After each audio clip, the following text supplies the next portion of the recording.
Ça y est, on est ensemble pour 1 heure. J'attends que tout le monde puisse rentrer dans la salle. On a 113 inscrits pour cette classe virtuelle.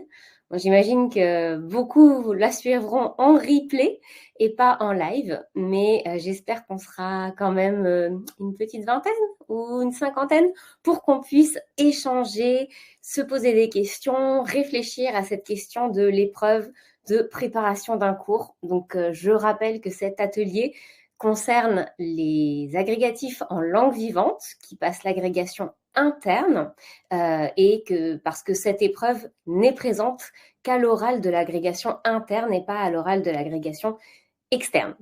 Donc, ceci étant dit, je vais partager mon écran et on va commencer. Et pendant que je partage mon écran, je vous fais quelques recommandations sur l'utilisation du chat, puisque c'est là que je vais interagir avec vous et aussi récolter vos questions auxquelles je répondrai à la fin. Donc, sur le côté de votre écran, normalement à droite, vous avez différentes petits icônes. Alors, si vous êtes sur un téléphone portable, il me semble que c'est en bas. Et si vous êtes sur un ordinateur, ça doit être à droite ou en bas de l'image. Et dans les icônes, vous avez celle du chat. D'ailleurs, je vois que j'ai déjà des bonjours. Hello, hello. Et donc, ça veut dire que j'imagine vous m'entendez bien et vous me voyez bien. Sinon, il y a quelqu'un qui aurait dit quelque chose. Et à côté de cette icône du chat, vous avez une icône où c'est un point d'interrogation et il y a marqué Q&A only. Alors, si vous avez des questions sur l'épreuve d'EPC, que ce soit parmi les choses que je vais dire aujourd'hui ou d'autres questions auxquelles vous avez pensé en amont, mais vous n'avez pas envoyé d'email en amont pour que je les mette dans ma présentation, c'est dans cette boîte Q&A only qu'il va falloir inscrire vos questions parce que je prendrai toutes les questions à la fin et j'y répondrai, même si on dépasse un petit peu. Ceux qui devront nous quitter parce que vous n'aviez prévu qu'1 heure pour rester à cet atelier, vous recevrez de toute façon le replay automatiquement en fin de journée avec le lien vers les différents éléments que je vais vous présenter aujourd'hui. Donc, ne vous inquiétez pas, n'hésitez pas à poser vos questions dans cette boîte de Q&A. Donc, si tout le monde va bien, tout le monde est là, alors c'est parti pour notre atelier. Alors, donc, on va passer 45 minutes plus 15 minutes ensemble. On va essayer de profiter au maximum de cette heure qu'on passe ensemble. Vous avez fait l'effort de dégager du temps dans votre journée, de vous organiser pour être là. Donc, maintenant, allez jusqu'au bout de la démarche et enlevez les notifications. Rappelez-vous que l'objectif, c'est vraiment d'être super concentré pour pouvoir poser un maximum de questions. Vous pouvez aussi converser dans le chat si vous avez des questions et que d'autres personnes peuvent y répondre. C'est l'occasion de mutualiser. Et j'ai envie que vous repartiez de cette classe virtuelle avec une vision claire de ce qui vous attend et que vous puissiez identifier les compétences clés pour réussir. Donc, on est vraiment là, comme vous le voyez à l'écran, pour désacraliser l'épreuve orale de PC et définir des stratégies. Mais si vous êtes novice, ne vous inquiétez pas parce que cet atelier concerne aussi bien les personnes qui découvrent l'épreuve. Peut-être que vous ne passez même pas l'agrégation cette année, mais juste vous y avez pensé pour les années futures et c'est très bien, comme ça vous connaîtrez le format de l'épreuve et les attentes, qu'est-ce qu'il faut faire pour s'y préparer. Donc, pas de problème si vous ne connaissez pas. Et si vous êtes déjà expert, c'est super, comme ça vous allez m'aider à répondre aux questions dans le chat. Donc, c'est vraiment idéal. Donc, tout le monde a bien sa place parmi nous aujourd'hui. Donc, je vois beaucoup de noms, de prénoms que je connais, d'autres que je ne connais pas. Je suis ravie que vous soyez inscrits et qu'on fasse enfin connaissance. Donc, je sais qu'il y en a qui sont abonnés à ma newsletter depuis au moins 2 ans, donc ils connaissent mes blagues par cœur. Désolée si je fais les mêmes blagues. Il y a aussi des candidats que je coach actuellement pour l'agrégation. Mais pour les petits nouveaux, bienvenue. Et si c'est la première fois que vous participez à une de mes classes virtuelles, j'aimerais bien vous connaître un petit peu et que vous répondiez au sondage qui va s'afficher sur la droite de votre écran parmi les icônes. Et pendant ce temps, moi aussi, je vais me présenter pour ceux qui ne me connaissent pas vraiment en 2 mots, histoire que vous sachiez qui vous parle là pendant 1 heure.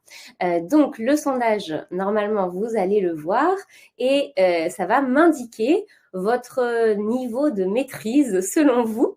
Ça y est, je vais le publier et on va le lire ensemble. Votre niveau de maîtrise de l'épreuve de PC. Alors, plusieurs possibilités pour ce niveau de maîtrise. Essayez de répondre honnêtement. De toute façon, le sondage est anonyme. L'option 1, c'est niveau découverte. Je ne connais pas le format de l'épreuve. Option 2, niveau débutant. J'ai lu les rapports de jury, mais je n'ai pas encore fait un dossier seul. Option 3, niveau intermédiaire. J'ai préparé quelques dossiers, mais je ne suis jamais passée en colle. Option 4, niveau avancé. J'ai déjà fait plusieurs colles, mais je dois encore m'améliorer.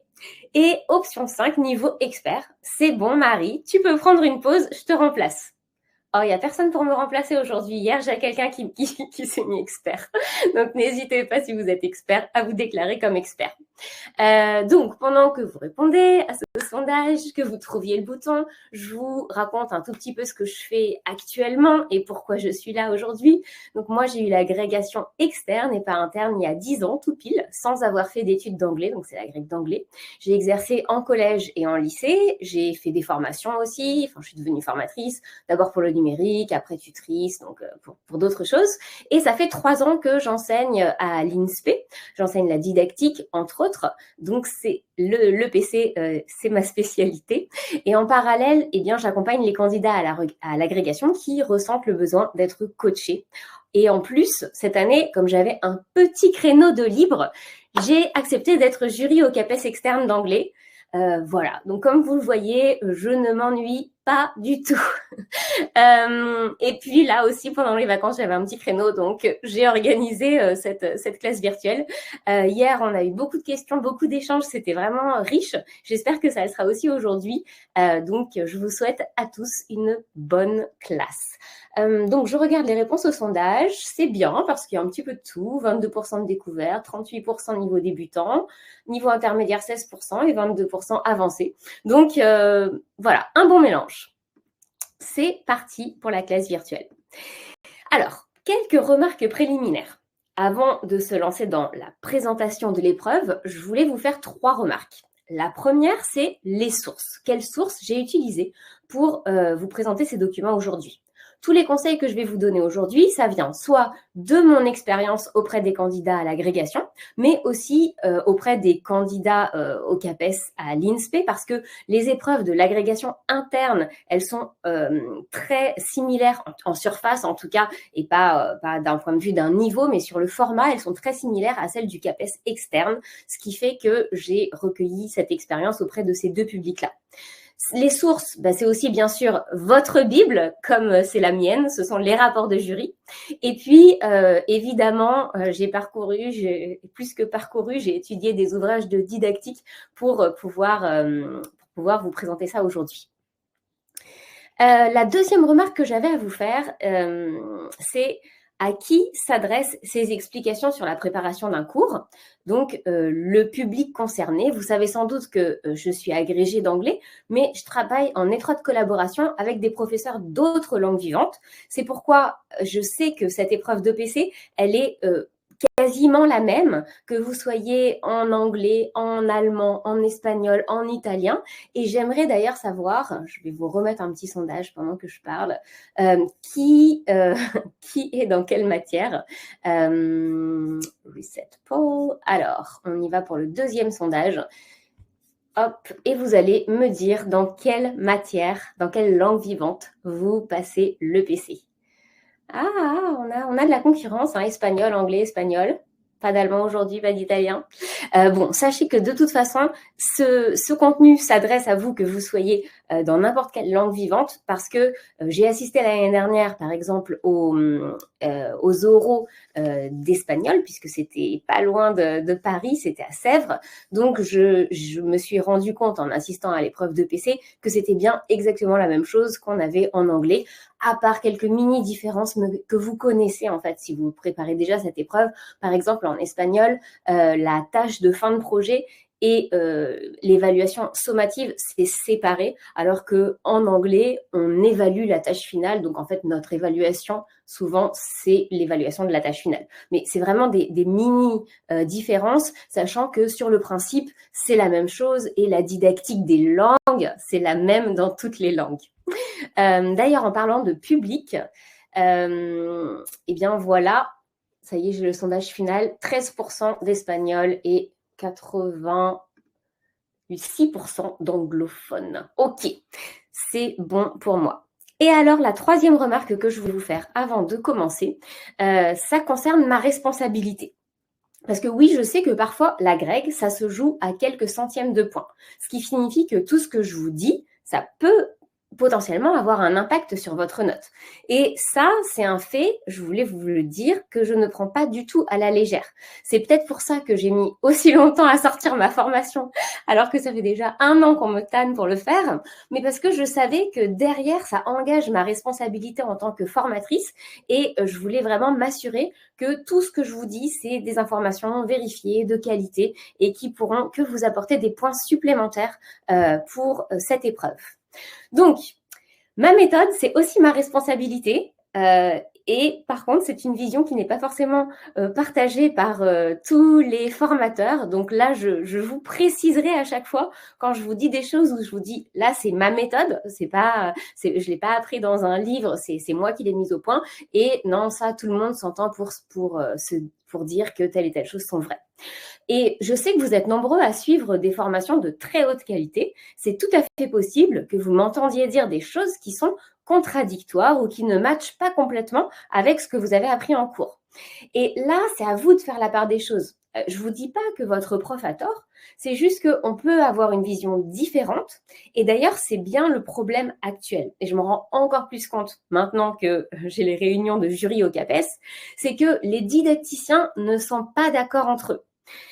Et en fait, c'est normal parce que la didactique, c'est pas une science exacte, c'est une science qui évolue au cours du temps avec la recherche. Et c'est pour ça que notre façon d'enseigner, elle a tellement changé ces 40 dernières années, si on regarde l'histoire de la didactique.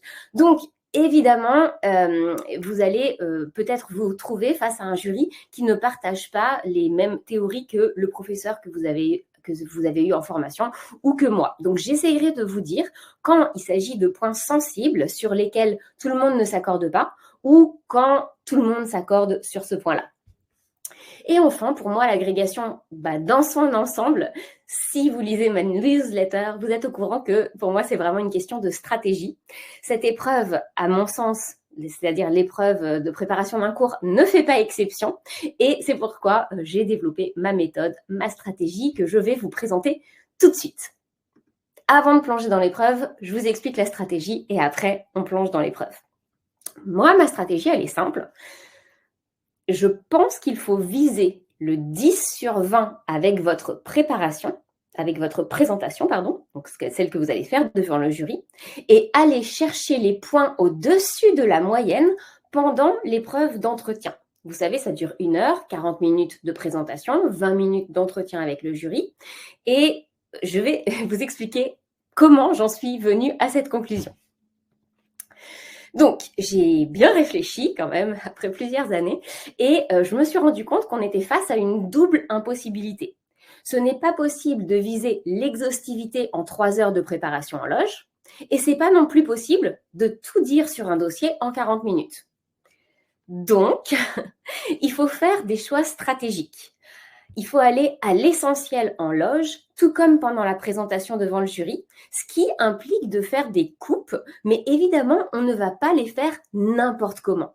D'accord ? On ne va pas être très exhaustif sur un support et négliger un autre support. Et on va essayer aussi, dans la mesure du possible, de répartir son temps de manière égale dans l'exploitation pédagogique du dossier pour pouvoir avoir touché au moins un petit peu de chaque chose et que le jury nous permette après de compléter.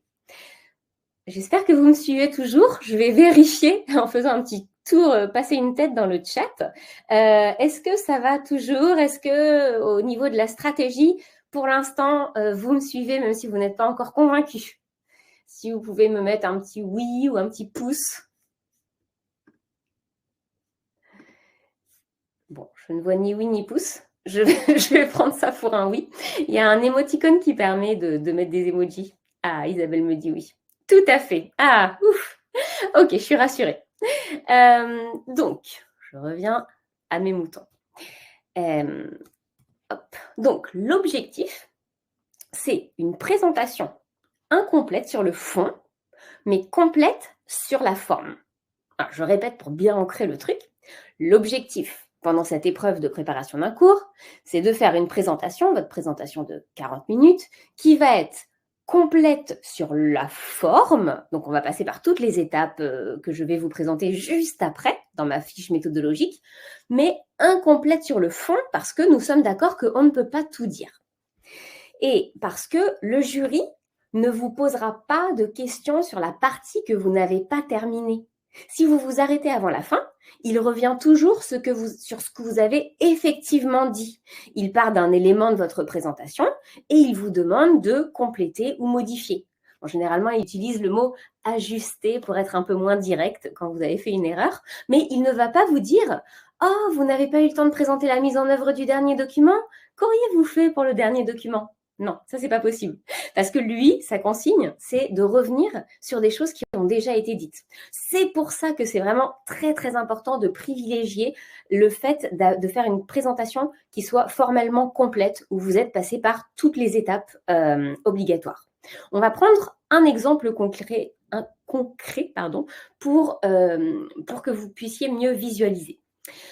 Vous savez qu'on vous donne un corpus de documents et vous devez le placer dans un axe. Donc, il y a le choix de l'axe qui correspond au BO des différents programmes. Donc, là, je ne rentre pas trop dans les détails parce que pour l'instant, il y a quand même, je ne sais plus combien il y avait, 22% qui sont en mode découverte, donc on ne va pas les perdre. Mais pour faire court, si vous hésitez entre deux axes, vous n'allez pas développer les deux dans votre présentation parce que ça prendrait trop de temps. Mais vous aimeriez bien quand même qu'on vous interroge sur ce point pour pouvoir rectifier, faire du rétropédalage au cas où vous vous seriez trompé dans le choix de l'axe. Donc, ce que vous allez dire dans votre présentation, c'est le thème fédérateur de notre corpus de documents aurait pu trouver sa place au sein d'une séquence sur blablabla en classe de première tronc commun ou blablabla en classe de terminale LLCER. J'ai choisi la seconde option pour telle raison, et là, vous donnez vos raisons. Si c'était la bonne option, tant mieux. Si c'était l'autre, il y a de fortes chances que le jury, ce soit une des premières questions qu'il vous pose et qui vous demande d'explorer l'autre option. Vous avez mentionné qu'on aurait pu la placer dans T1. Qu'est-ce que vous auriez fait de différemment si vous l'aviez placée en première à la place de la terminale ? Et comme vous vous serez déjà posé la question en loge, vous serez à même de répondre à cette question. Donc, je pense que maintenant, vous comprenez mieux ce que je veux dire par aller à l'essentiel, passer par toutes les étapes, mais ne pas trop développer. Et vous comprenez mieux aussi la logique de ma stratégie, viser 10 sur 20 avec un exposé complet et essayer d'aller chercher les points au-dessus de la moyenne en entretien. Et justement, on va s'intéresser maintenant dans le détail à deux choses. La première chose, on va s'intéresser aux différentes étapes qui constituent la présentation. C'est quoi les incontournables, tac, tac, tac, tac, tac, et le temps qu'il faut y consacrer, donc le minutage.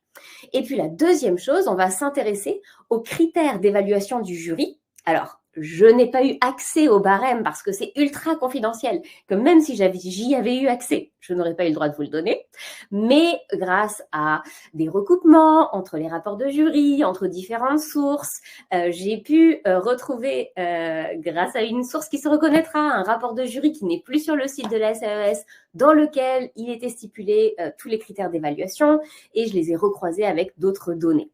Donc, ça y est, maintenant, on rentre dans la partie technique.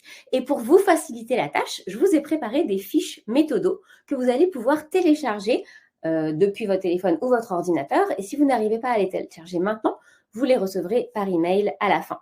Donc, je me mets dessus. Alors, vous devriez, pareil, au même endroit où vous voyez le chat et tout ça, vous allez pouvoir télécharger le premier document. Voilà. Est-ce que vous pouvez me confirmer que vous le voyez bien? C'est un PDF qui s'appelle Fiche Méthodo.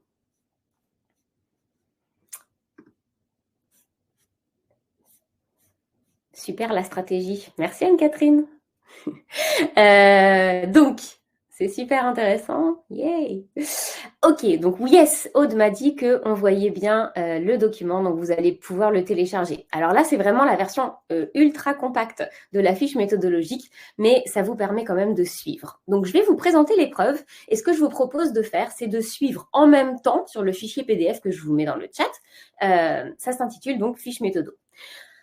Donc, comment ça se passe pour les petits nouveaux? On vous remet un corpus de documents avec des supports variés. Généralement, il y a 3, 4, voire 5 supports s'il y en a 2 qui sont tout petits. Et votre mission, c'est de créer une séquence de cours à partir de ces supports.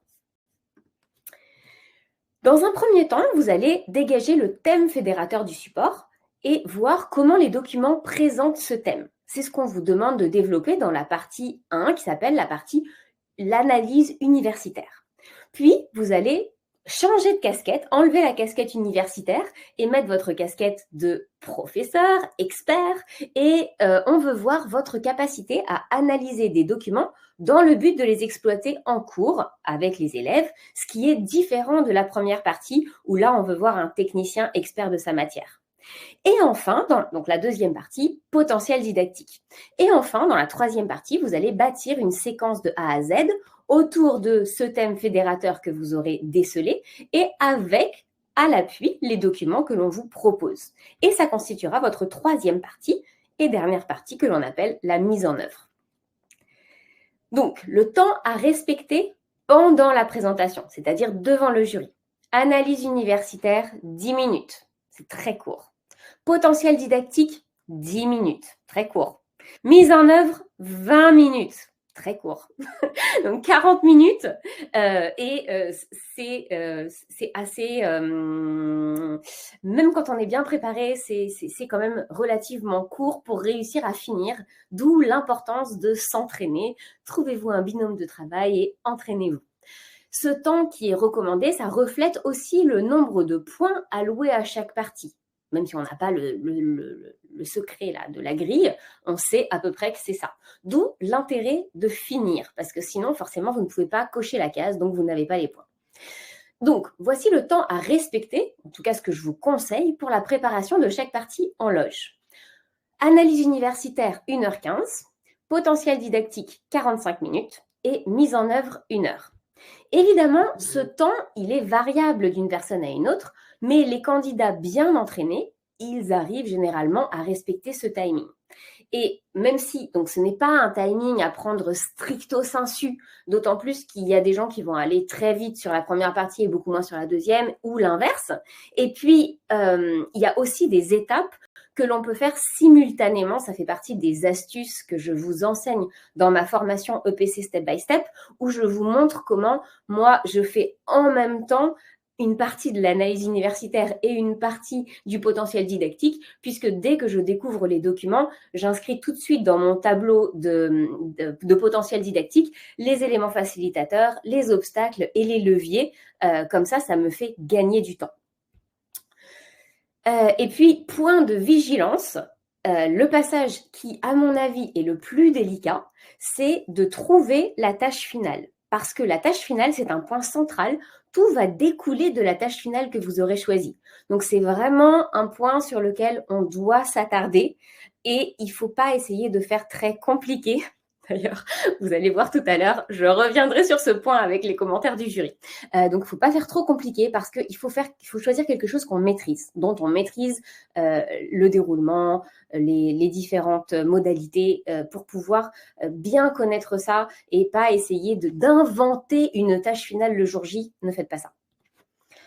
Donc, si je reprends point par point, dans l'analyse universitaire, on fait d'abord une petite introduction, une phrase pour donner le thème, ce corpus de documents aborde le thème de blablabla, et puis on va analyser les documents dans leur spécificité.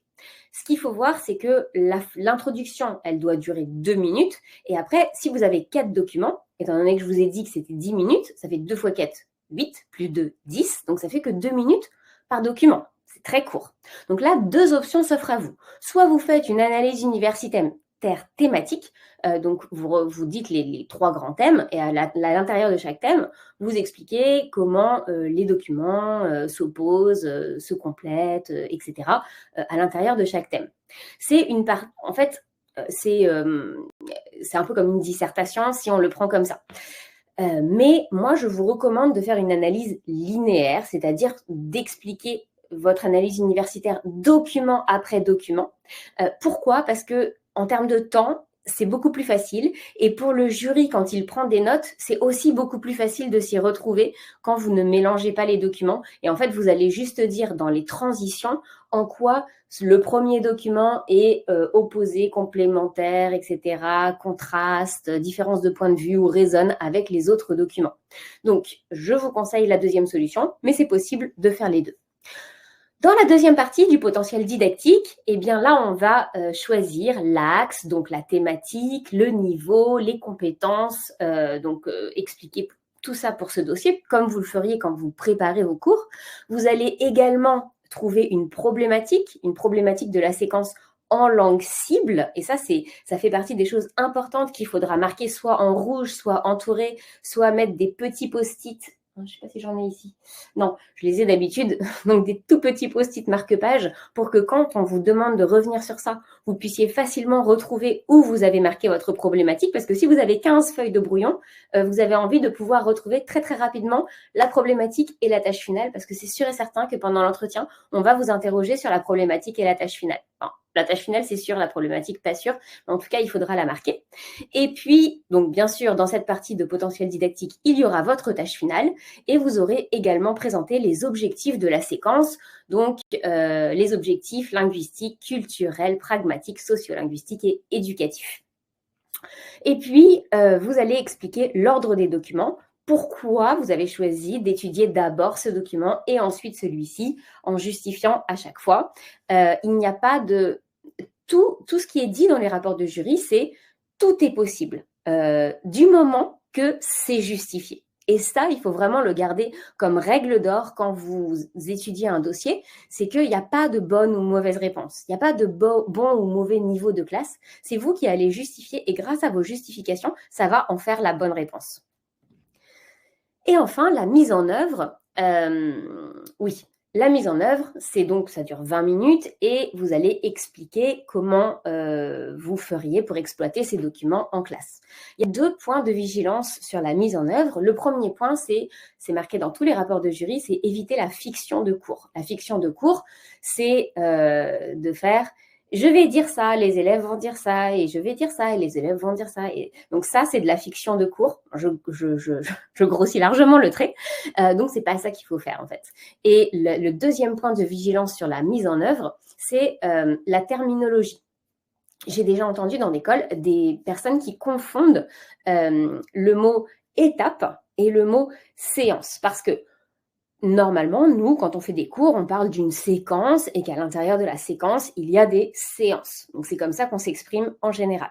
Il se trouve que pour cette partie-là, dans le cadre de l'épreuve de préparation d'un cours, on utilise le mot étape pour ne pas avoir à donner le nombre de séances pour chaque document. En fait, on va découper la mise en œuvre en étapes. À chaque étape, on va donner un titre. Donc, étape 1, je m'appuierai sur tel support et ça portera tel titre. Je peux aussi également m'appuyer sur 2 supports pour une seule étape. Imaginons qu'il y a un support iconographique qui servirait d'anticipation pour un texte. Eh bien, on pourrait mettre 2 supports dans la même étape.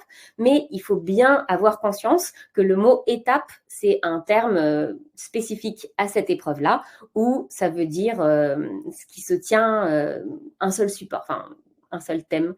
Et vous faites plusieurs thèmes, sachant que la dernière étape, eh bien, c'est la réalisation de la tâche finale, du projet de fin de séquence. Le jury va comprendre si vous utilisez le terme tâche finale, mais maintenant, ça a changé de nom. Il y a beaucoup de choses qui changent de nom, comme la PRL ne s'appelait plus la PRL, mais la conceptualisation. Eh bien, la tâche finale s'appelle projet de fin de séquence, mais c'est pas sur ça qu'on vous en voudra vraiment beaucoup. Donc, voilà comment se passe la mise en œuvre. Et puis, ce qu'il faut bien garder en tête, c'est que dans la mise en œuvre, toutes les activités de réception sont suivies d'une activité de production. Donc, on étudie un texte, on fait produire les élèves. on étudie une vidéo, on fait produire les élèves. Et ces activités de production, elles sont vraiment indispensables. À la fin de chaque réception, donc de l'étude de chaque support, il faut faire produire les élèves. Et faire produire les élèves, ça peut se faire de différentes façons. Ça peut être tout simplement l'élaboration de la trace écrite, ça peut être une activité de production. Ça peut être un travail à la maison, mais éviter les travaux à la maison parce que, en fait, on va vous reprocher que c'est une façon d'externaliser la difficulté en faisant faire des recherches à la maison. Mais bon, vous pouvez quand même le mettre de temps en temps. Et puis, ça peut prendre une autre forme, ça peut prendre la forme d'une tâche intermédiaire. Donc, la différence entre la tâche intermédiaire et une simple activité de production, c'est que à chaque fois qu'il y a le mot tâche, ça veut dire que c'est contextualisé. Si c'est une tâche, ça doit être vous êtes blablabla, vous devez faire blablabla pour blablabla. Donc, qui vous êtes, qu'est-ce que vous devez faire et dans quel but. Ça, c'est une tâche parce que c'est contextualisé. C'est ça qui différencie la tâche de l'activité. Je me suis essayée à écrire une tâche en espagnol pour que tout le monde se sente inclus, au lieu de prendre que des exemples en anglais. Alors écoutez mon bel accent. Eres un estudiante. Quieres conseguir un lugar en una escuela de periodismo. Tienes que escribir un artículo sobre el porvenir de los chicanos desde la elección de Trump para convencer que mereces tu lugar en esta escuela. Alors, qu'est-ce que vous dites de mon accent espagnol? Non, je rigole. Bon, voilà, c'était pour vous montrer à quoi ça ressemble de contextualiser. C'est pas juste écrit 100 mots sur tel sujet. Et puis, oh, Lucie me dit bon challenge. Christine me dit pouce. Ok. Alors, la tâche finale, eh bien, c'est ce qui va constituer la dernière étape de votre mise en œuvre. Et il ne faudra pas oublier de donner les critères d'évaluation de la tâche finale. Mais c'est très facile de donner les critères d'évaluation. Hey, Gabriel, estupendo! Ouh là là! J'ai même pas utilisé de ChatGPT, hein, Gabriel. Toute seule, en mi cabeza. Non.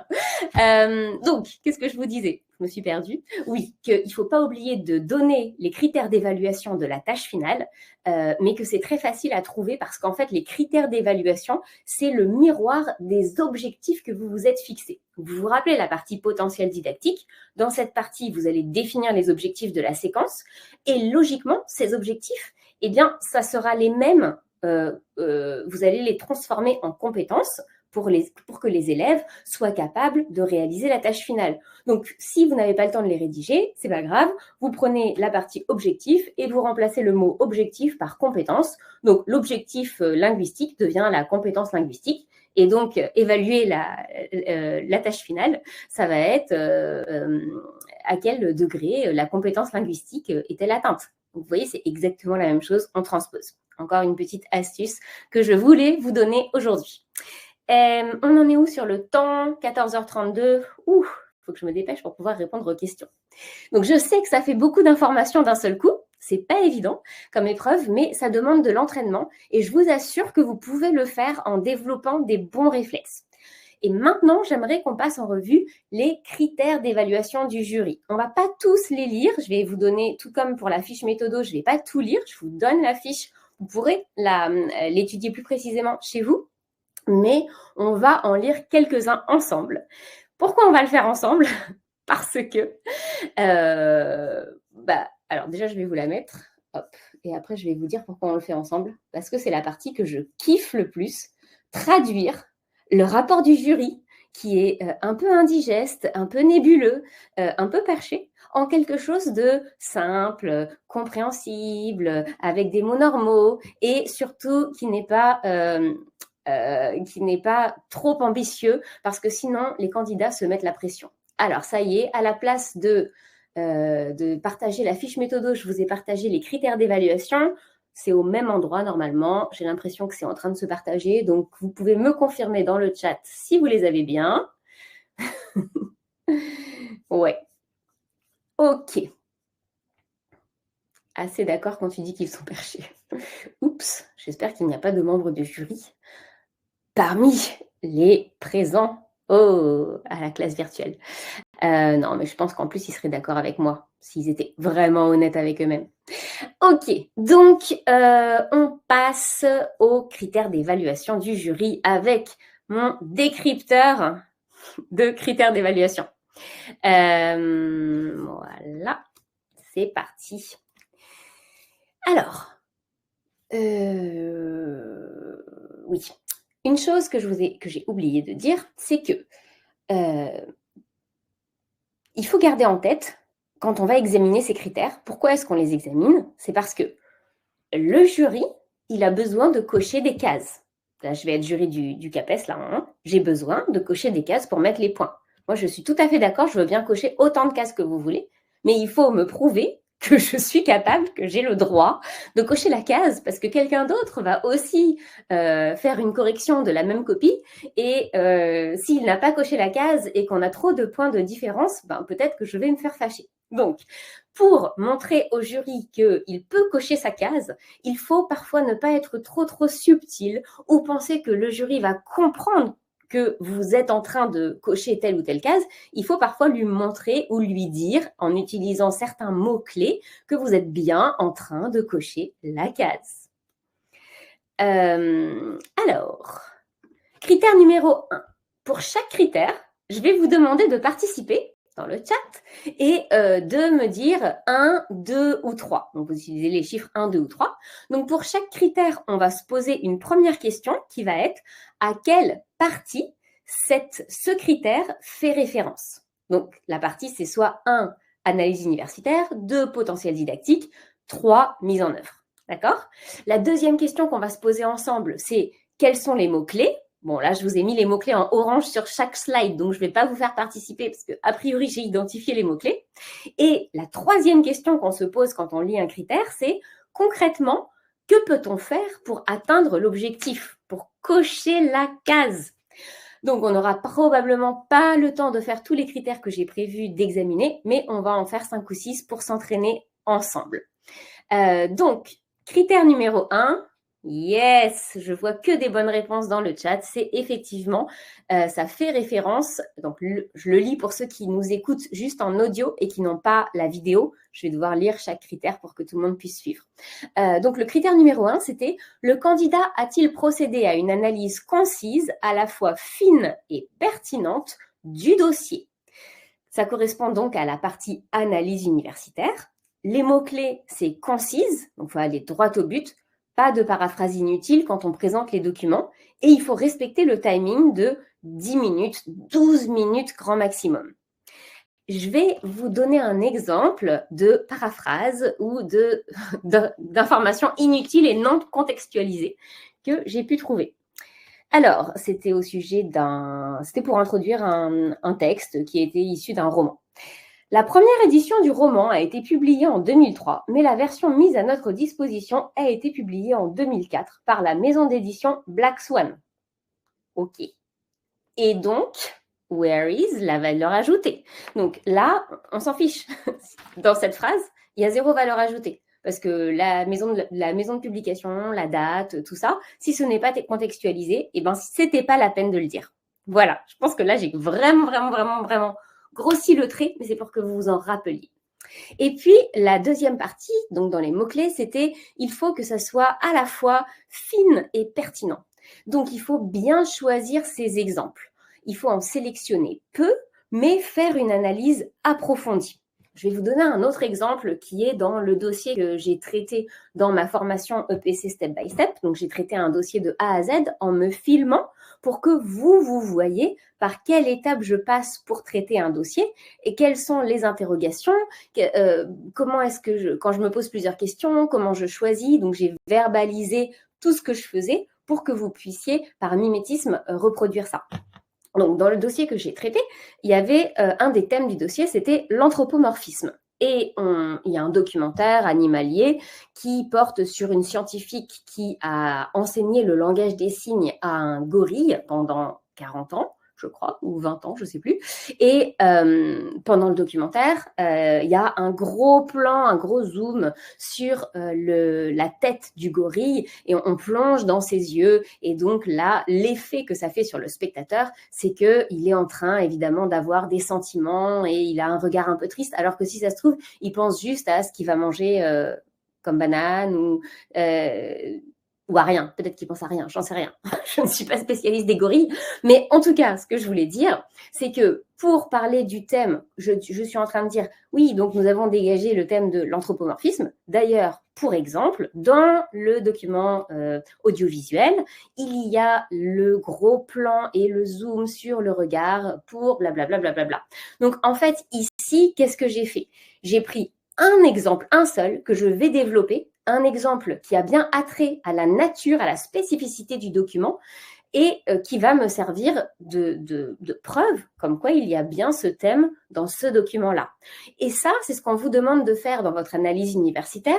Si vous avez un texte plein de métaphores, on ne va pas citer toutes les métaphores. On va prendre une seule métaphore et on va vraiment aller presser cette métaphore pour aller jusqu'au bout de la métaphore.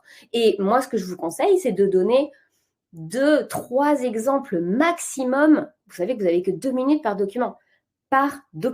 2, 3 exemples maximum par document, mais chaque exemple, vraiment vous le poussez à bout de ce que vous pouvez en tirer. J'espère que j'ai été claire pour le fine et pertinente. Donc, à vos claviers, le critère numéro 2. Le candidat a-t-il su définir des objectifs pertinents par rapport au dossier et au niveau de classe retenu? Alors, quelle partie ça concerne? Je pense qu'il y a un petit délai parce que normalement, vous auriez dû sauter sur vos claviers là. Ah oui, je vois, Céline, Faten, Isabelle, Samia. Effectivement, il s'agit ici de la partie 2, le potentiel didactique, parce que le choix de la classe et la définition des objectifs en fonction de la tâche finale prévue, ça se trouve dans la partie du potentiel didactique. Et là, en fait, ce que le jury est en train de dire, c'est qu'il faut qu'il y ait une adéquation entre les objectifs annoncés et ce qu'on doit viser à ce niveau-là. Vous savez évidemment qu'il y a le CECRL et que dans chaque niveau de classe, on a un niveau visé en fin d'année. Donc, je vais vous donner encore une fois un exemple très grossier pour que vous puissiez mieux le retenir. On ne va jamais proposer comme objectif grammatical en classe de terminale tronc commun, donc objectif visé B2, on ne va jamais proposer que l'objectif grammatical, ça soit le prétérit simple, puisque le prétérit simple, on l'a vu depuis belle lurette, même en fin de 6e, les élèves, ils ont normalement commencé à aborder le prétérit simple. Donc, si vous enseignez en terminale, eh bien, il se trouve que vos élèves, ils sont censés viser des objectifs beaucoup plus ambitieux, même si vous avez l'expérience de vos terminales et peut-être que parmi vos terminales, il y en a qui ne maîtrisent toujours pas les verbes irréguliers en terminale. Et je le comprends. Donc, en fait, il faut vraiment que vous fassiez la différence entre la théorie et la pratique. Donc, ce que vous pouvez observer en classe, ça peut vous servir, ça peut vous donner des idées, mais ce n'est pas pareil que ce que vous allez exposer au jury. Allez, on passe au critère suivant, le critère numéro 3. Le candidat a-t-il proposé une mise en œuvre en adéquation avec les objectifs définis en indiquant brièvement mais clairement les énoncés produits dans un anglais authentique sur tous les plans? Alors, quelle partie? Alors, Lucie nous propose la partie 3, Patricia aussi, Audrey aussi. Et la partie 2, personne? Donc, je pense que vous avez proposé la partie 3 parce que dans la partie 3, il faut donner les consignes en langue cible, donc dans une langue authentique et la mieux possible, évidemment sans faute de grammaire, mais dans la partie 2 aussi, puisque c'est dans la partie 2 que vous allez donner votre tâche finale. Et évidemment, la consigne de la tâche finale doit être rédigée en langue cible. Donc, ça veut dire qu'il faut donner quelques exemples de consignes et de production attendues sans verser dans la fiction de cours. Et c'est là où la ligne est assez... Voilà, la limite est imprécise et personne, même les jurys, n'ont vraiment la réponse à ça. Ça veut dire aussi qu'il faut rester vigilant sur la qualité de votre anglais, votre espagnol, votre allemand pendant ces tout petits temps très court où vous allez vous exprimer en langue cible parce que comme on passe d'une langue à l'autre, parfois, notre langue fourche et on oublie de mettre l'accent alors que c'est les seules occasions que le jury va avoir de nous entendre parler dans la langue cible. Donc, même s'il n'y a peut-être pas de notes sur ça, précisément sur la qualité de notre anglais, ça va forcément l'influencer.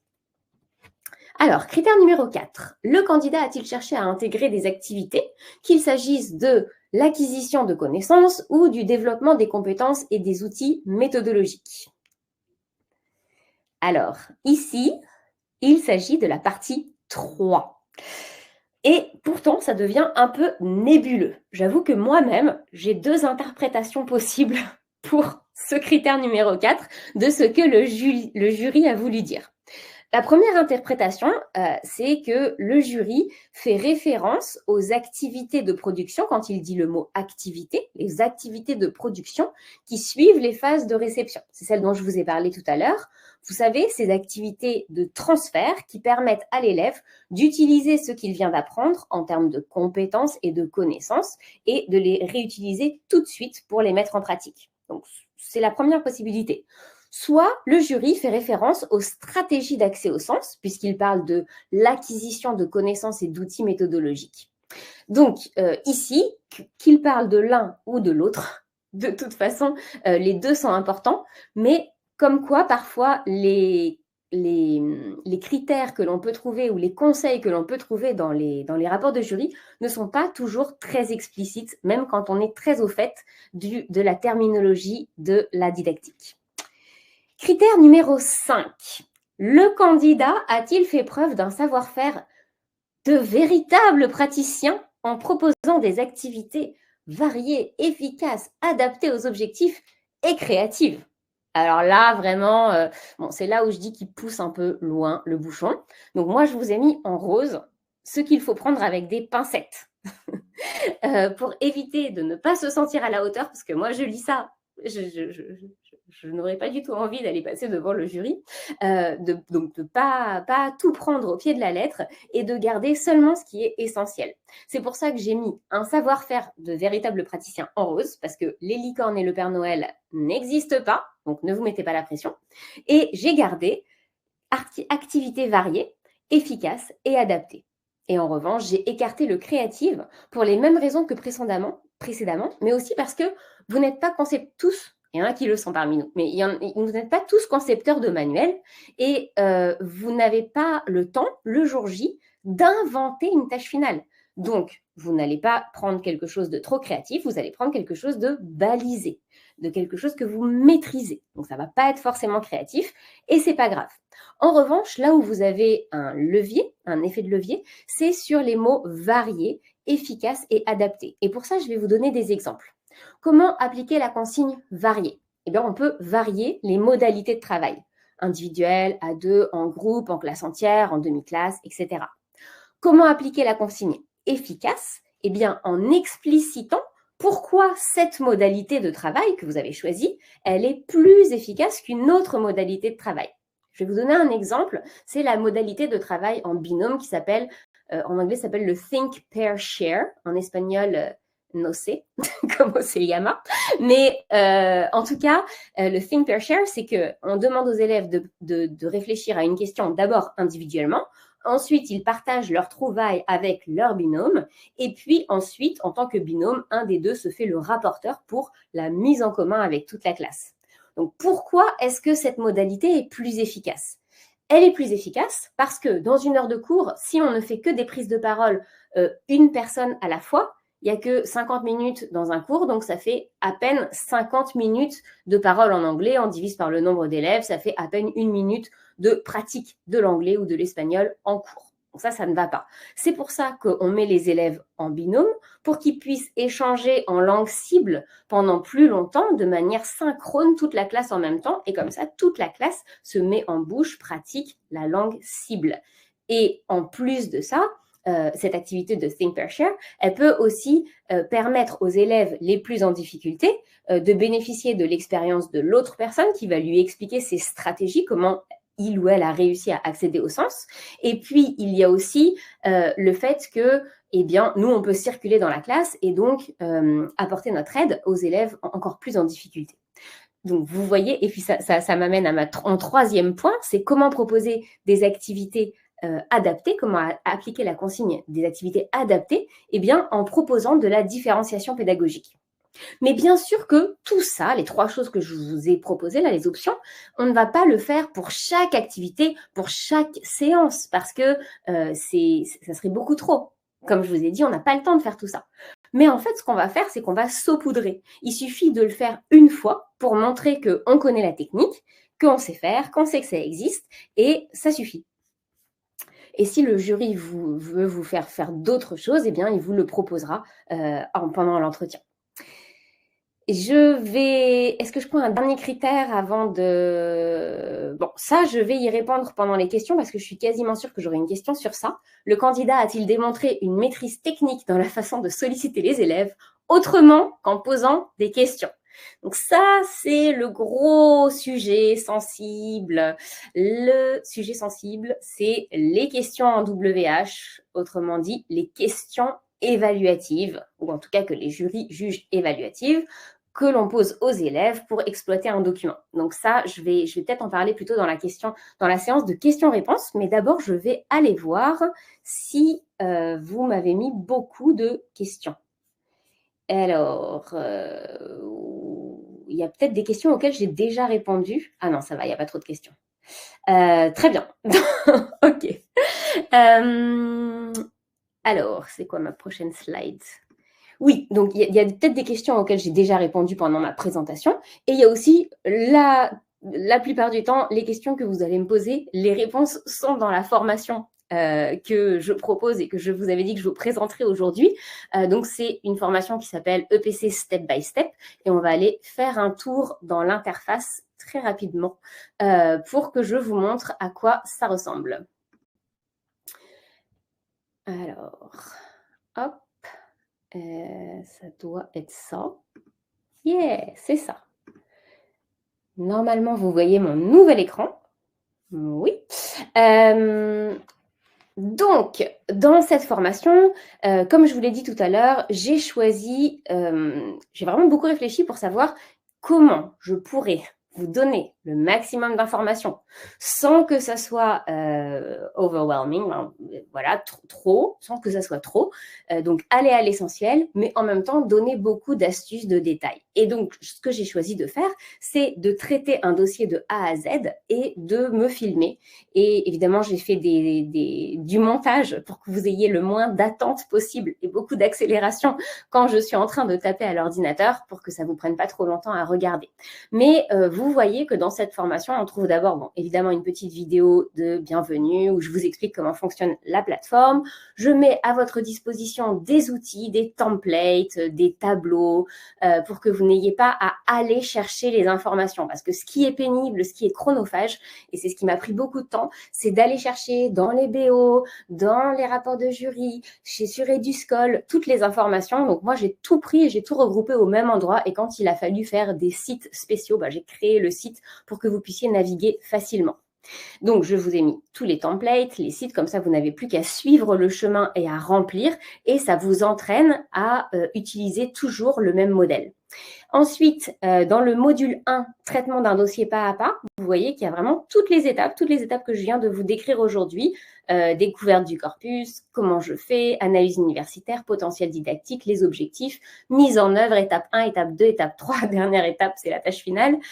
J'ai aussi fait, je vous ai mis le rendu final et j'ai fait une auto-évaluation, un bilan. Et après, comme ça ne suffisait pas, j'ai demandé à ma collègue de l'INSPE, Charlotte Thomas, de me refaire un bilan, une évaluation sur ce que j'avais fait pour être sûre d'aller vraiment au bout de ce que je pouvais vous donner dans ce dossier. Et ça a donné quelque chose de très intéressant parce qu'on a pu mettre à jour ce qui est juste de la prise de recul, que j'aurais pu faire un peu différemment, mais ça relève d'un axe d'amélioration, avec la dernière rubrique, c'est carrément les pièges à éviter, où là, j'ai appelé des big no-no. Il faut surtout pas faire ça, surtout pas. Et puis ensuite, vous avez tout le module 2 qui sont des entraînements, donc des entraînements enregistrés de personnes qui sont déjà agrégées, qui ont déjà eu l'agrégation l'année dernière ou l'année d'avant, et donc vous n'avez pas l'image, vous n'avez que la voix, mais ça vous permet d'avoir une vision globale d'une call, comment ça se passe une call, la présentation, les questions du jury. Ça vous donne plusieurs exemples de questions parce qu'il y a 3 calls différentes. Il y a aussi un modèle quand j'avais travaillé en équipe avec ma collègue, j'ai pris sa présentation que je vous ai mis comme modèle parce qu'elle est vraiment très bien, de 40 minutes sur un dossier que vous avez peut-être déjà traité. Et puis, vous avez aussi le feedback, parce que dans l'école, il y a 3 phases. Donc, il y a la phase de présentation, là, il y a la phase d'entretien avec le jury, et moi, bien sûr, je fais aussi une phase de feedback quand je fais passer des calls à des candidats. Et puis là, le module numéro 3, c'est un module où j'ai rassemblé toutes les ressources, toutes les fiches méthodologiques, et j'ai été vraiment droit au but, glossaire, les termes didactiques que vous devez connaître sur le bout des doigts, la différence par exemple entre une tâche et une activité, il faut le savoir, les stratégies transférables, la fiction de cours, qu'est-ce que c'est, la médiation, qu'est-ce que c'est, l'analyse filmique, ces trois modules-là, 5, 6, 7, c'est quelles sont les questions à se poser selon le support sur lequel on tombe. Donc là, vous avez toutes les questions à vous poser. Ensuite, il y a les éléments. Alors, pour l'instant, je me suis concentrée sur la culture anglophone parce que c'est quand même mon domaine de spécialité. Mais plus je pratique avec d'autres langues étrangères, et plus je m'aperçois que c'est vraiment la même chose. Donc, je vais l'enrichir, cette formation, au cours des mois et des années à venir. Et puis, voilà, des fiches récap, l'entretien, les erreurs fréquentes, les critères d'évaluation. Et ça, je vais vous les donner aujourd'hui. En tout cas, je vous les ai donnés en document. Et puis, cette rubrique qui n'apparaît pas encore, mais qui vise également à enrichir tout ça, c'est la rubrique Q&A, c'est-à-dire que dès que vous avez des questions, vous allez pouvoir me les envoyer, je les traiterai et je les posterai ici pour qu'on puisse vraiment perfectionner ça à chaque partage. Donc, j'arrête mon partage d'écran. Je pense que vous avez une bonne idée de ce que j'ai pu faire. Effectivement, je ne sais plus qui m'a dit c'est un travail titanesque. Oui, ça m'a pris pas mal de temps ces derniers mois. Donc, vous avez vu l'interface. Ce que je n'ai pas précisé, mais ça coule de source, c'est que l'accès n'est pas limité dans le temps. Donc, une fois que vous êtes inscrit, vous avez accès jusqu'à ce que vous décrochiez l'agrégation. Et d'année en année, la plateforme s'enrichit. Ah, je m'aperçois que j'ai oublié de partager quelque chose qui est important. Est-ce que c'est là? Oui. C'est le prix. Donc, le prix, c'est 77 €. Mais je vous l'avais promis, donc chose promise, chose due, je vous propose un code promotionnel pour bénéficier d'une réduction de 15%. Si vous l'achetez d'ici la fin de la semaine, en fait, vous pourrez aller sur le lien que je vais mettre dans l'offre qui va apparaître au même endroit où vous avez téléchargé les documents tout à l'heure. Et vous allez voir apparaître, alors, est-ce que je la trouve? Oui, je la trouve. Publish, voilà. Donc là, vous avez le lien qui vous emmène directement sur cette fenêtre. Et n'oubliez pas, parce que je ne peux pas le modifier après, que si vous voulez avoir les 15% de promotion et donc payer 66 € à la place de 77, il faut taper le code AGREG 2025 dans cette case-là. Et je vais regarder tout de suite ma boîte questions-réponses. Alors, quelqu'un a levé la main. Laura a levé la main et Nati ont levé la main. Donc, si vous voulez, je vais peut-être prendre vos questions à l'oral en premier, si vous avez envie. On va vous voir apparaître à l'écran. Je ne sais pas si vous êtes prêtes, vous me dites dans le chat. Ou sinon, je vais prendre les questions qui ont été postées du coup, dans la boîte de questions-réponses. Alors, est-ce que Laura, est-ce que tu veux que je te fasse monter sur scène?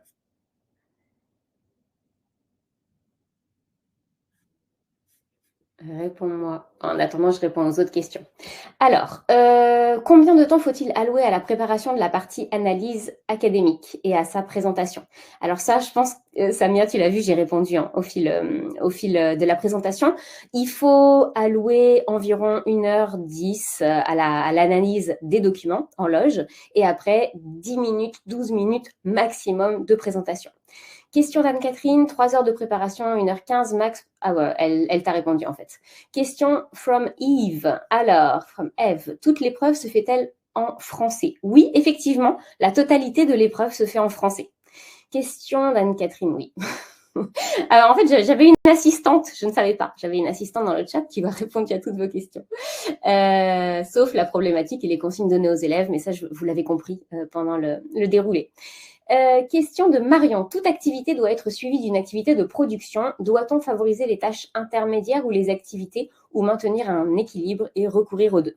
Moi, ce que je donne comme moyenne, c'est qu'il vous faut une tâche intermédiaire et une tâche finale. C'est pas la peine de faire plusieurs tâches intermédiaires et de toute façon, il n'y a qu'une seule tâche finale. Donc, si vous faites une activité de production qui est une tâche intermédiaire, les autres, c'est juste des activités de production. Question de Gwendoline, que je connais. Je crois que le jury en a eu marre du Think, Pair, Share.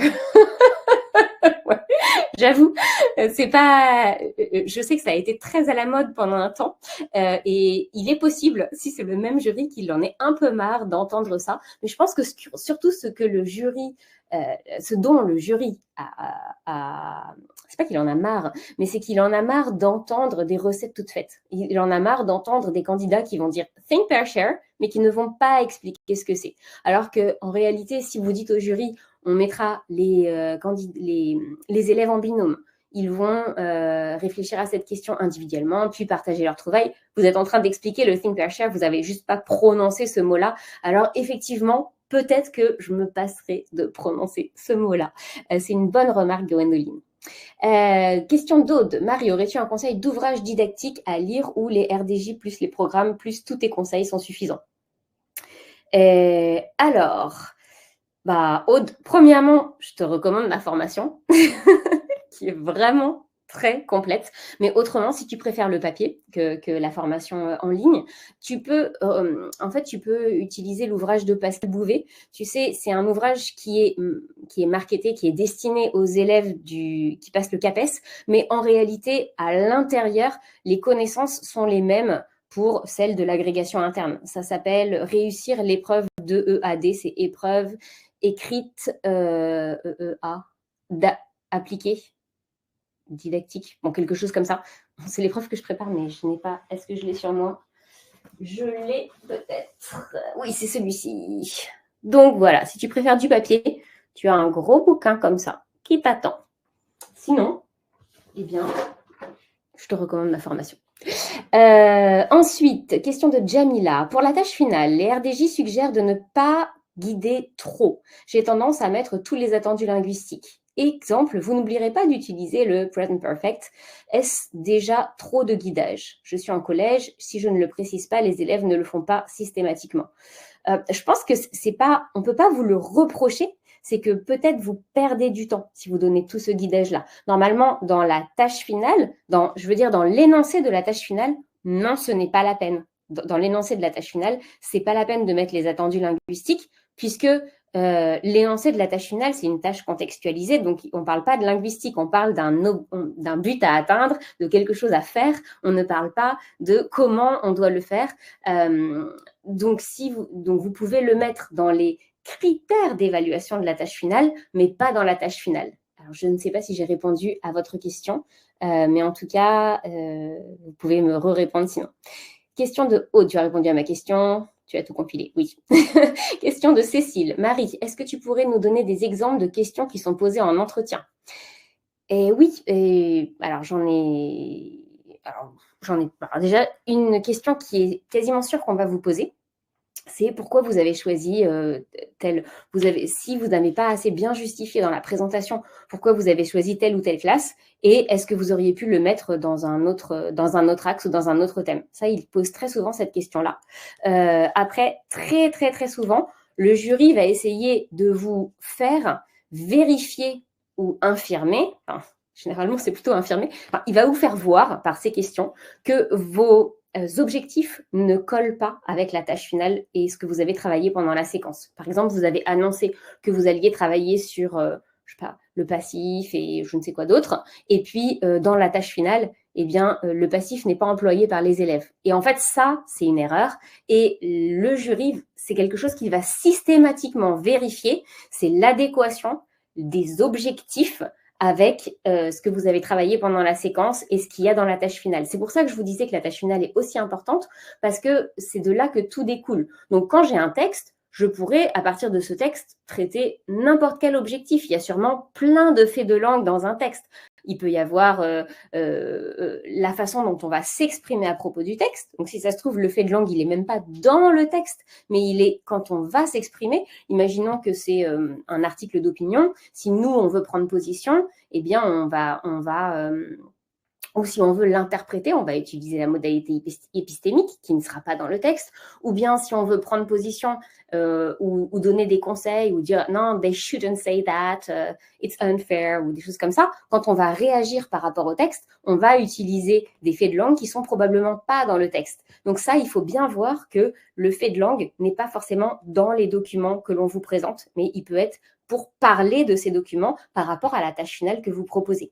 Donc ça, c'est une question, c'est sûr et certain que ça va tomber, c'est concernant l'adéquation des objectifs et de la tâche finale. Autre question, donc je continue, des exemples de questions qui sont posées en entretien. Sinon, il y a plein d'exemples, j'ai pareil répertorié tout un tas de questions qui sont posées en entretien parce qu'il y en a dans les rapports de jury parfois, et donc j'ai fait une compilation que j'ai mis dans ma formation.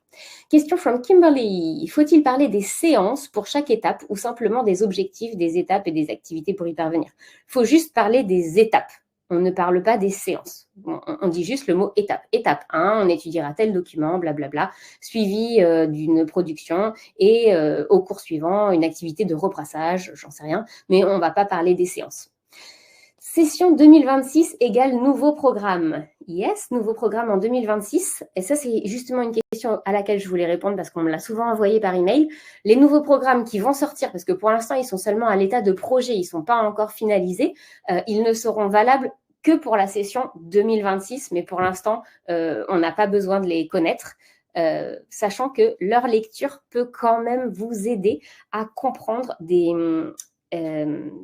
au niveau de la didactique, les démarches didactiques, parce qu'ils sont un petit peu mieux expliqués que les précédents. Donc, si vous voulez lire les projets, vous pouvez vous en inspirer. En revanche, vous n'avez pas besoin de mémoriser les axes pour la session 2025, mais par contre, pour la 2026, s'ils ont été votés et qu'ils sont applicables dès septembre 2025, oui, ça sera les nouveaux programmes. D'accord. Katharina, hello. Dans les rapports de jury, il est précisé qu'un objectif phono est important, même s'il n'y a pas de document sonore dans le dossier. Des conseils pour trouver un objectif phono pour un dossier pareil? Oui, alors là, c'est très facile parce que l'activité langagière principale de chaque dossier, c'est forcément la production orale, puisque chaque document, chaque support va être discuté en classe avec les élèves. On va toujours s'exprimer à propos des documents. Donc, même s'il n'y a pas de support ni audio ni audiovisuel, eh bien, tu auras forcément des objectifs phonologiques. Alors, essaye de te dire les objectifs phonologiques, de les trouver en fait en déduisant. Si tu trouves des objectifs grammaticaux, imaginons qu'ils vont apprendre à exprimer le contraste ou la comparaison, eh bien on peut trouver des objectifs phonologiques qui correspondent à ça. Donc l'expression du contraste, l'emphase, l'accentuation de certains mots pour accentuer l'emphase ou pour convaincre. Donc ça, c'est au niveau de la phrase. Donc c'est l'accent c'est des objectifs suprasegmentales quand on parle de pas seulement un mot, mais qu'on parle de la phrase entière, et ça peut s'appliquer à n'importe quoi. Donc finalement, c'est assez facile de trouver des objectifs phonologiques, quels que soient les documents. On n'a pas du tout besoin que ce soit des documents audio. D'accord. Quand on donne, question de Marion, quand on donne la tâche finale, doit-on donner les critères d'évaluation de la tâche finale et les attendus dans la foulée? Non. Alors, bonne question, Marion. On donne une première fois la tâche finale dans la partie potentiel didactique. À ce moment-là, on ne donne pas les critères d'évaluation. En revanche, quand on passe à la dernière étape, on va dire, nous passerons à la dernière étape ou pour la réalisation de la tâche finale.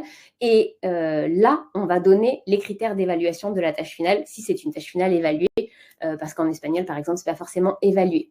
Et c'est à ce moment-là que moi, je conseille de redire, s'il vous reste un petit peu de temps, de relire la tâche finale, parce que si vous l'avez dit très vite au début, ils ont besoin et qu'ils n'ont pas tout noté, ce sera l'occasion pour eux de compléter. Donc, c'est bien de répéter la tâche finale si vous avez le temps. Si vous n'avez pas le temps, bah, tant pis, ils vous redemanderont de la dire pendant l'entretien. Et puis, là, vous allez donner les critères d'évaluation. Mais ça arrive tout à la fin. Et puis, en plus, si, par exemple, vous avez oublié de donner les critères d'évaluation, mais que vous avez bien dit qu'en dernière étape, on va faire la tâche finale, normalement, ils vont vous poser la question, ça c'est aussi une question que j'ai entendue régulièrement, quels sont les critères d'évaluation pour votre tâche finale? Et alors, les nouveaux programmes provisoires sont disponibles sur Internet. Y a-t-il des chances qu'ils changent d'ici quelques mois ou sont généralement validés tels quels? Tout est possible. Donc là, j'ai vraiment pas de réponse. Question de Kimberly Parfait. Faut-il donner des titres aux étapes? Oui, très bonne question, Samia. Effectivement, chaque étape doit avoir un titre. Si ne vous prenez pas trop la tête pour les titres si vous n'arrivez pas, faites soit très simple, soit vous prenez une citation du support en question. Comme ça vous fait le titre. Question dans le RDJ de Marian. Ils sont très critiques sur les objectifs phono des candidats. Qu'est-ce qu'un bon objectif phonologique? Pas sûr d'avoir compris. Alors, ils sont très critiques parce que les objectifs phonologiques ne sont pas très variés. Parce que la phono, déjà, bon, on en fait quand même au CAPES, mais on en fait plus pour l'agrégation externe. Il y a une épreuve de phonologie à l'agrégation externe. Donc, c'est vrai que peut-être qu'on se concentre, qu'on a plus des idées de qu'est-ce que ça peut être les objectifs phonologiques. Moi, ce que je vous conseille, c'est de prendre, je crois que je l'ai mis dans la formation, mais si je ne l'ai pas mis, je vais me rajouter de le mettre pour les objectifs phono. En fait, vous prenez tout à la fin de certains manuels de lycée, il y a marqué, généralement, il y a un précis grammatical. Donc, c'est là où vous puisez vos objectifs grammaticaux. Et il y a aussi un précis phonologique. Alors, ça dépend des éditions. Je ne me rappelle plus quel manuel a cette édition-là. Je l'ai quelque part dans mon ordinateur. Mais c'est là où je vais puiser mes objectifs phonologiques. Alors, les objectifs phonologiques pour un niveau B2, par exemple, ça va être plutôt sur, par exemple, l'accentuation des mots composés. Vous voyez, des choses un peu plus poussées ou tout ce qui est préfixe, suffixe. Donc ça, c'est au niveau juste du mot. Après, ça peut être... j'ai à la fois plein d'idées et pas d'idées. Il faut vraiment faut aller regarder. Je pense qu'ils sont critiques parce qu'ils en ont marre qu'on leur dise que l'objectif phonologique, ça va être la prononciation du « ao » alors qu'on est en terminale. Voilà. Ok, c'est un exemple parfait. Merci, merci, merci. Pour les critères d'évaluation, Cécile, peut-on prendre des grilles Office? Je pense que c'est ceux des grilles Office. Je pense que tu veux dire ceux des grilles officielles. Ah oui, elle a rectifié, ceux des grilles officielles. Je pense, donc là, tu veux dire que c'est les critères d'évaluation qu'il y a dans les manuels ou... Alors, oui, tu peux prendre les critères d'évaluation. Ça revient, en fait, les grilles officielles, ça va revenir exactement au même que ce que tu auras fait dans ta séquence, puisque de toute façon, ce qu'il y a d'officiel, c'est on va coller les grilles d'évaluation avec les objectifs. Les objectifs, il y en a 5, pragmatique, sociolinguistique, linguistique, éducatif et culturel. Donc, dans la grille d'évaluation, il y aura forcément ces objectifs-là, puisqu'il n'y en a que 5. Donc, il faudrait... Ah, les grilles du bac, d'accord. Alors, les grilles du bac, ça ne va pas parce que le bac, ce n'est pas une tâche finale. Donc, tu peux t'en inspirer, mais tu ne peux pas t'en servir pour évaluer une tâche finale puisque au bac, ce n'est pas une tâche finale. Question de Laura. En évaluant seulement la tâche finale, on n'évalue qu'une compétence. C'est OK? Ah bah non, on évalue les 5 compétences. quand on évalue la tâche finale, on évalue les 5 compétences. La compétence linguistique, donc phonologique, grammaticale, phonologique si c'est à l'oral seulement, grammaticale, lexicale. On évalue la compétence culturelle. Est-ce que l'élève a acquis les acquis culturels de la séquence pour pouvoir s'exprimer ou donner son avis, ou faire la tâche finale qui lui est proposée. Donc, il faut bien faire la différence entre compétences, activité langagière, objectifs. C'est vraiment important d'avoir bien en tête ça séparément. Oui, elle confond avec activité langagière. Faut-il connaître les critères du CECRL? Alors, je vous l'ai montré tout à l'heure quand je suis passée rapidement sur la plateforme de formation. Il ne faut pas connaître par cœur il ne faut pas connaître mot à mot les critères du CECRL. Je dirais qu'il faut connaître les grandes lignes de chaque niveau pour chaque activité langagière. Donc, est-ce que ça revient à connaître par cœur? Si c'est plus facile pour toi de les apprendre par cœur, apprends-les par cœur. Mais en fait, il faut surtout comprendre la logique, c'est-à-dire qu'est-ce qu'un utilisateur A2? Donc, qu'est-ce qu'un utilisateur B1, le niveau seuil? Qu'est-ce qu'un utilisateur B2? Ce qui change entre les différents utilisateurs, c'est le degré d'autonomie. Donc, en fait, ce qu'il faut surtout comprendre, c'est la logique. Qu'est-ce qu'il y a comme logique entre les différents niveaux, donc à A2, B1, B2, C1, et puis retenir des termes clés. Par exemple, fine nuance de sens, ça va être plutôt dans B2. En A2, il va y avoir des erreurs systématiques, alors qu'en B1, c'est non systématique. Donc, vous voyez, c'est ce genre de mots-clés qu'il va falloir retenir et porter à la connaissance du jury pour leur montrer que vous connaissez les descripteurs. Mais il vaut mieux retenir la logique qu'apprendre tout par cœur. Mais si pour vous, c'est plus facile d'apprendre par cœur, apprenez par cœur le tableau que je vous ai montré tout à l'heure, que vous retrouvez dans le CECRL. Alors, je vais prendre une dernière question parce qu'il est déjà... ça fait déjà 1h15 qu'on est ensemble. J'ai peur d'avoir fait fuir. Je vais regarder qui est resté parmi les 90. Il n'y en a plus que 52. Alors, je me dis que peut-être c'est ma présentation qui n'allait pas. Bon, donc, je vais prendre une dernière question pour ceux qui sont restés jusqu'au bout, qui ont fait l'effort.